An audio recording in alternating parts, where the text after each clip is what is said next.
Nay, huwag na po kayong magalit. Salamat po, na love niyo po ako.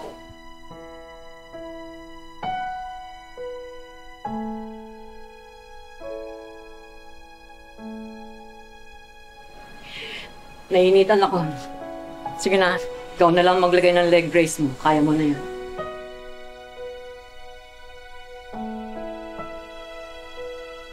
Hindi ko maintindihan noon kung bakit malayo ang loob ni nanay sa akin.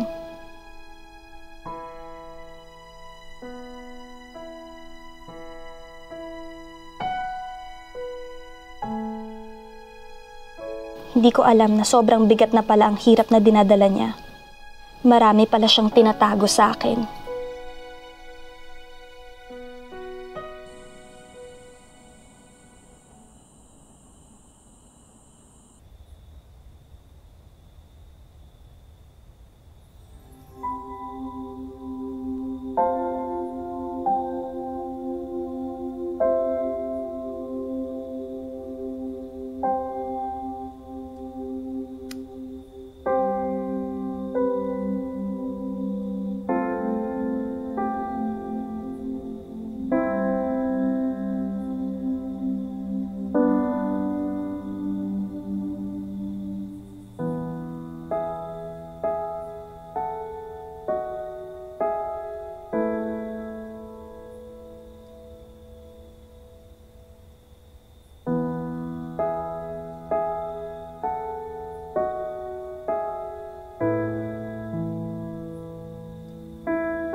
Mahal, nag-aalala na ako sa'yo.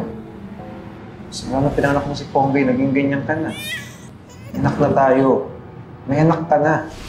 Kalimutan mo kasi yung lahat ng mga inanak na pinagdaanan mo. Lahat ng mga galit, lahat yun, kalimutan mo na. Hindi pa ulit parang magsimula ulit. Kailangan mong tulungan yung sarili mo. Para kay Ponggay.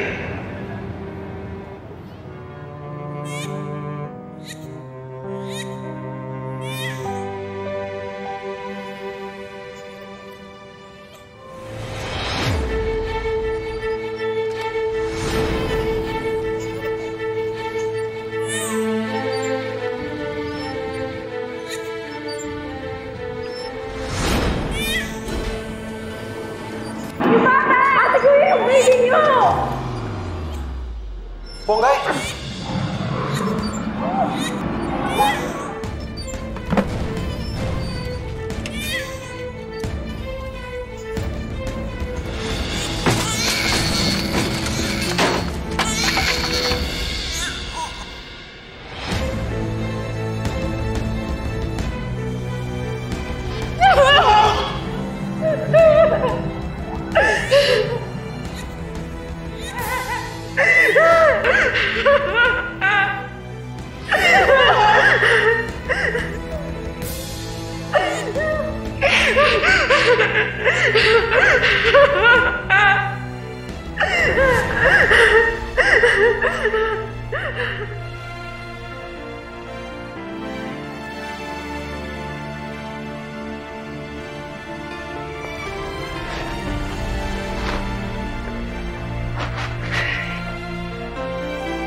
Nang mga oras na yon, akala ko nagsisisi lang si nanay sa mga masasakit na sinabi niya sa akin.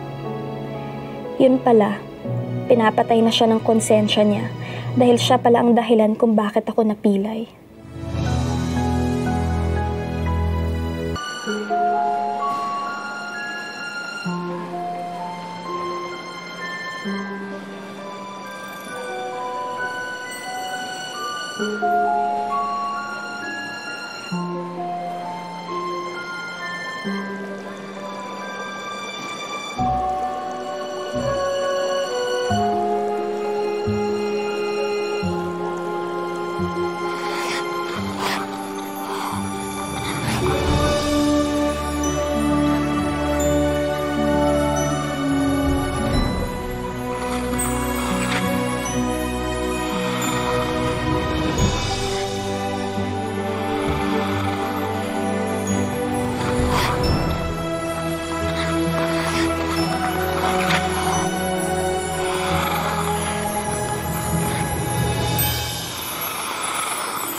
Basta i-check mo. Ako bala.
Kung hindi ka sana pumunta doon, wala sanang gulo. Pati ako, napapaaway ng dahil sa'yo. Paano kung hindi nakipag-areglo yung paktang yun? Nakasuhan ako? Sorry na po, Nay. Mahal, awat na. Anong awat ka dyan? Sige, kampihan mo yung anak mo. Kaya lumalaki yung ulo niyan eh. Okay lang sa akin. Ikaw yung mabait na tatay, ako yung kontrabidang nanay. Okay lang. Mahal naman, baka beautiful nanay. Ruben naman. Tigilan mo nga ako. Ay, Ponggay, makinig ka, ha? Yun na ang una at huling tapak mo doon sa ice skating rink. Doon sa may yelo. Kahit kailan, hindi ka na babalik doon. Naintindihan mo? Bakit po? Madulas doon. Mapapahamak ka lang doon. Iinsultuhin ka lang ng mga tao doon. Pagtatawanan ka. Kasi yung lugar na yon hindi para sa mga pilay na katulad mo. Mahal, huwag naman. Ano wag naman? Kailangan marinig niya to. Hoy, Ponggay, ha? Makinig ka. Kapag ikaw na aksidente, sino mapeperwisyo? Ikaw ba? Hindi. Kami ng tatay mo. Itong balakang ko, lumalagutok na to sa kakazumba. Nakukuba na ako sa kakatinda ng kung ano-ano. Itong mukha ko, tignan mo, ang daming kulubot. Tumanda na ako sa sobrang stress. Yung alkansya natin doon, nakita mo, hindi na yung mapuno-puno. Kasi lahat ng pera nagagasto sa pagpapagamot sa'yo. Nababaliw na ako sa kaka-budget yung barya-baryang kinikita namin ng tatay mo. Kaya please lang, Ponggay, ha? Maawa ka naman. Huwag ka na maging pabigat pa.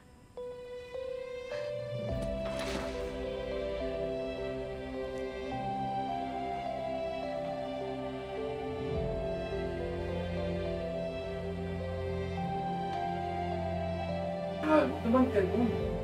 Ano mo ganun? Bakit? Anong masama sa sinabi ko? Totoo naman nahihirapan tayo ah. Baka akala ng bata yan, nagtatay tayo ng pera.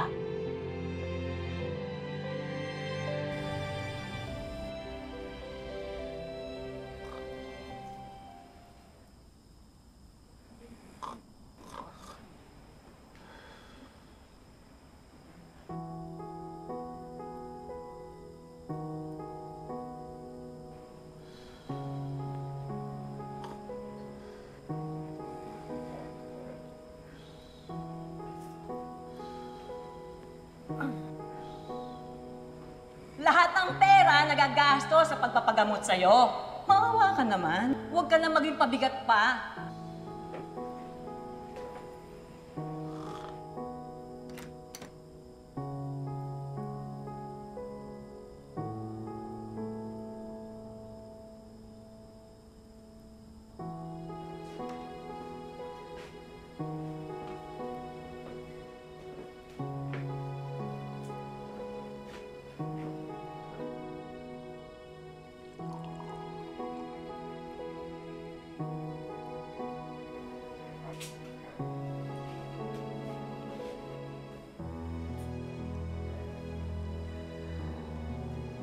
Nay, sorry po kung nahirapan po kayo ni tatay dahil sa akin. Sorry po kung nagpabigat po ako sa inyo.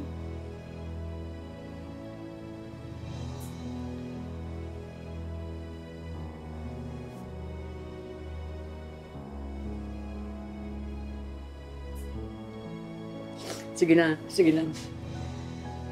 O tulog ka lang, mapapansot ka niyan eh.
Nak! Saan mo nakuha yan? Sa nanay mo yan ah. Kala ko matagal niya nang sinunog yan eh. Kasi ayaw niya nang maalala yung panahon na nagsisimula siyang mangarap na maging isang figure skating champion. Pero alam niyo po, Tay, kagabi po, nung itinago ko po yung video ni Nanay sa cabinet, nakita ko po, yakap-yakap po to ni Nanay. Umiiyak po siya. Parang miss na miss niya po. Sabi ko na nga ba eh, hindi pa patay yung pangarap ng nanay mo. Buhay pa rin yun sa puso niya. Tay, Gusto ko pong maging figure skater katulad po ni nanay. Gusto ko pong ituloy yung pangarap ni nanay na maging champion. Baka mas mahalin niya pa ako lalo pag natuloy ko yung pangarap niya. Matutulungan mo po ba ako, Tay? Grado ka ba dyan, anak? Hindi biro maging figure skater. Mahirap yun. Madulas yung yelo. Baka madisgrasya ka lang, anak eh. Kakayanin ko po, Tay. Gagawin ko po ang lahat para kay nanay. Naku, lalong magagalit yung nanay mo. Mapapalo ka nun. Di ba ayaw niya na nga maalala yung nakaraan? Yung mga bagay na magpapaalala sa kanya na nabigo siya sa pangarap niya dati. Tay, kung ayaw na po ni nanay maalala yung pangarap niya, bakit niya pa po itinago ito? Tay, gusto ko po maging katulad ni nanay.